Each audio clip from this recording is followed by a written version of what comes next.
ദുർഗയും മഞ്ജുമോളും ഒക്കെ ഉടനെ കല്യാണം വേണമെന്ന് പറയുക. ചിങ്ങം വരെ നീട്ടിക്കൊണ്ട് പോകണ്ടെന്നാ രണ്ടാളും പറയുന്നത്. എന്റെ അച്ഛൻ അവരങ്ങനെ പറഞ്ഞാൽ മതിയോ? എനിക്ക് ചിലപ്പോ ചിങ്ങത്തിലും കല്യാണം നടത്താൻ പറ്റില്ല. എടാ, എന്താണ് നിനക്ക് പറ്റിയത്? എനിക്കിപ്പോ അവളെ ഇങ്ങോട്ട് കല്യാണം കഴിച്ചുകൊണ്ട് വരാൻ താല്പര്യം ഇല്ല. നീ വാക്കുമാറുകയാണോ? ദേ, അത്യാവശ്യം എല്ലാ കുഴപ്പങ്ങളും ഉണ്ട് നിന്റെ സ്വഭാവത്തില്. അതൊക്കെ അറിഞ്ഞിട്ടും മഞ്ജുമോക്ക് കുട്ടിക്കാലം മുതലേ നിന്നോട് ഇഷ്ടം ഉണ്ടായതുകൊണ്ടാ അവര് വേറൊരു പയ്യനെ കുറിച്ച് ആലോചിക്കാതിരുന്നത്.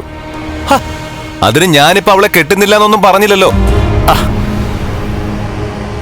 കണ്ണനും മഹാലക്ഷ്മിയും തമ്മിൽ ബന്ധം പിരിയണം.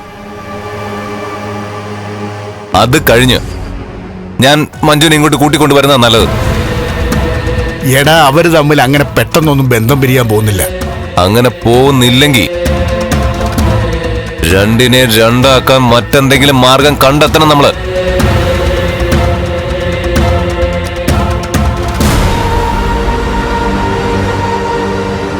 എടാ, കണ്ണനെ എഴുന്നേൽപ്പിച്ച് നടത്താൻ വേണ്ടി അവള് ലോകത്തുള്ള എല്ലാ മരുന്നുകളും അവനെ കൊണ്ട് കഴിപ്പിക്കുക.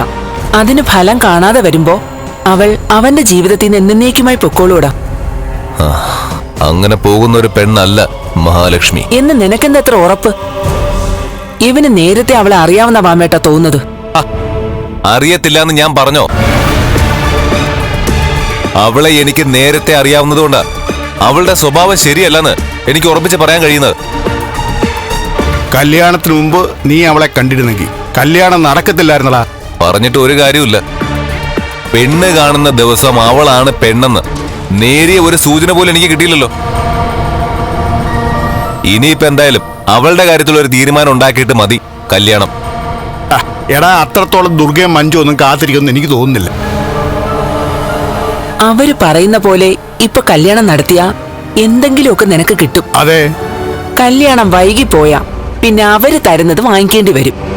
മോനെ മേഘ, കമ്പനിയുടെ കൺട്രോളും കുടുംബത്തിന്റെ കൺട്രോളും മഹാലക്ഷ്മിയിലേക്ക് പൊയ്ക്കൊണ്ടിരിക്കുക. അതൊരു ഭയമായിട്ട് തന്നെ നമ്മൾ കാണണം.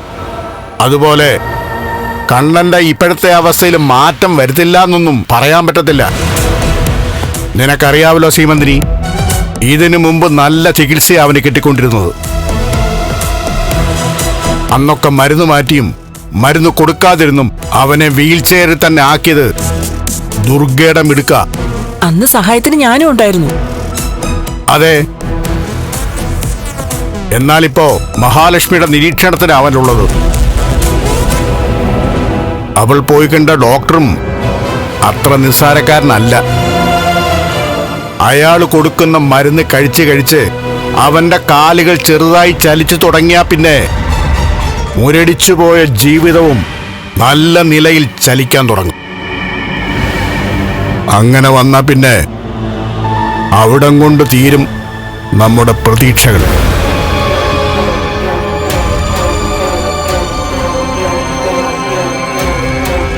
അതുകൊണ്ടാണ് ഞാൻ പറഞ്ഞത് പെട്ടെന്ന് കല്യാണത്തിന്റെ കാര്യത്തിൽ ഒരു തീരുമാനം ഉണ്ടാക്കാൻ. സ്വന്തം പെങ്ങളല്ലെങ്കിലും മഞ്ജുമോള സ്ഥാനത്ത് നിൽക്കുന്നതുകൊണ്ട് അതിന്റെ ഒരു സ്നേഹമുണ്ട് അവനിപ്പോ. അതുകൊണ്ട് ഉടനെ കല്യാണം നടന്നാൽ എന്തെങ്കിലുമൊക്കെ കാര്യമായിട്ട് കിട്ടും. ബുദ്ധിയുള്ളവര് വെറുതെ സമയം പാഴാക്കത്തില്ല. എന്നുവെച്ചാൽ നീയും മണ്ടനാകരുത് എന്നാ പറഞ്ഞത്.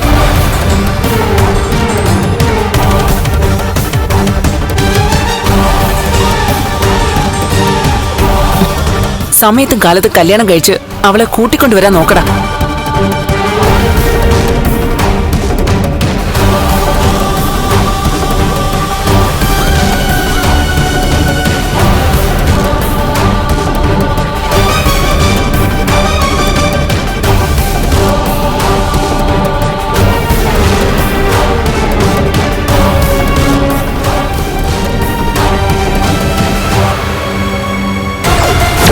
ഒരേ സമയം ഒന്നിലധികം പെൺകുട്ടികളുടെ പിന്നാലെ നടക്കുന്ന തന്നെ പോലൊരുത്തൻ ഒരു കാരണവശാലും മഞ്ജുവിനെ കല്യാണം കഴിക്കാൻ പാടില്ല.